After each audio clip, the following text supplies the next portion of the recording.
Hello everyone. So we are from group 4. In these occasions we will talk about William OBarr and Bowman Atkins theories or the result that they get about how men and women use language differently. But before that, I'm going to introduce our group member. The first one, Vanya Ides Ramadhani. Next one, Komang Wiliani, and me, Putu Wahyuni. Next slide. Okay, so now let's go back to our topic that is how men and women use language differently that was proposed by William OBarr and Bowman Atkins in 1980. As you can see in the slide, the pictures in the slide, you can see a woman and man who are on a balance beam scale. This often used to represent the scales of justice, and we usually found this symbol in the court. And this photo illustrates that William OBarr and Bowman Atkins was carry out their research about man and woman language in the court. And what were they doing there? Next slide, please.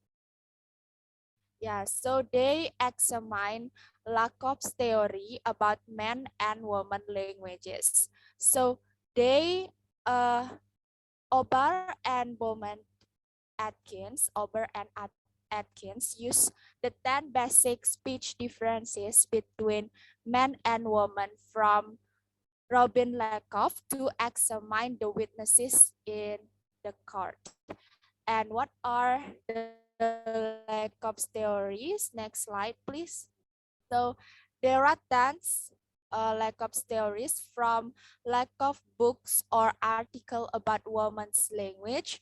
Lakoff explains that women hate empty adjectives, super polite forms, apologizing more, speaking less frequently, avoiding coarse language or expletives, tag questions, hypercorrect grammar and punctuations, indirect requests, and the last using tone to emphasize certain words.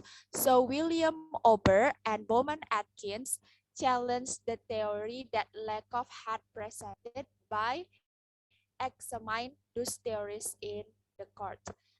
Next slide, please. And they write their result in article entitled Woman Language or Powerless Language. They discover that Lakoff's proposed differences were not necessarily the result of being woman, but of being powerless. Or in other words, the differences between man and woman language can happen because of the powerless as well. For the next explanation about how this theory was formed and the result will be explained clearly by next presenter. For the next presenter, Wiliani, time is yours. All right, thank you for your time. So the next, I will explain about how the theory is proved or formed.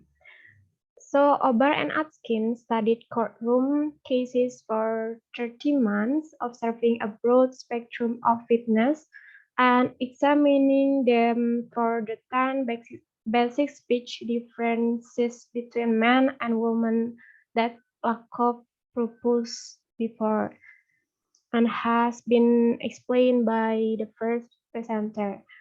And then how to prove this theory, um, OBarr and Atkin use three pair of women and men who were the first are 68 years old housewife and an ambulance driver.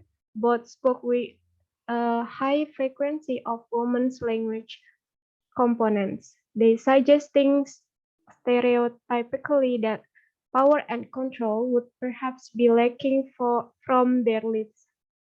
The second were the third pair actually they are a doctor and policeman respectively.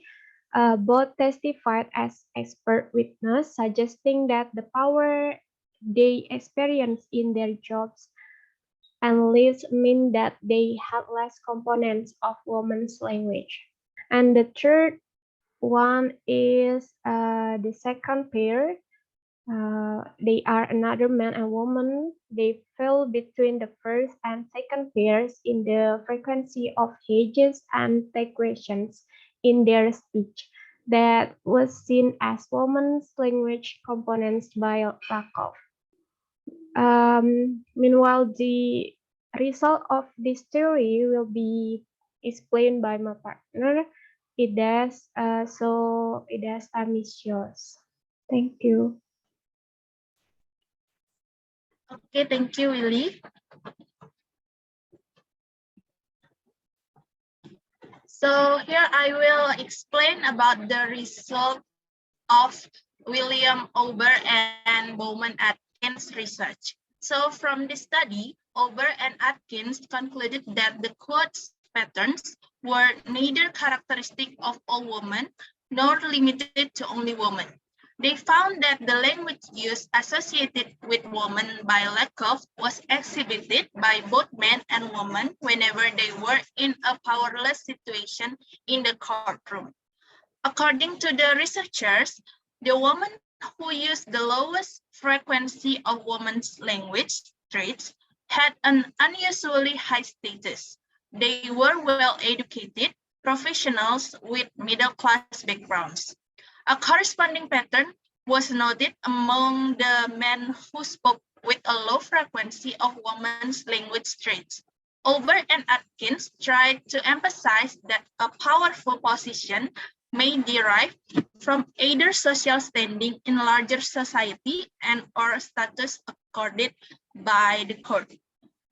Okay, so that's all about the result of William OBarr and Bowman Atkins research. I will give the presentation back to the moderator. Thank you. Okay, so that's all about our presentations for William OBarr and Bowman Atkins theories in 1980. Thank you for watching and have a nice day.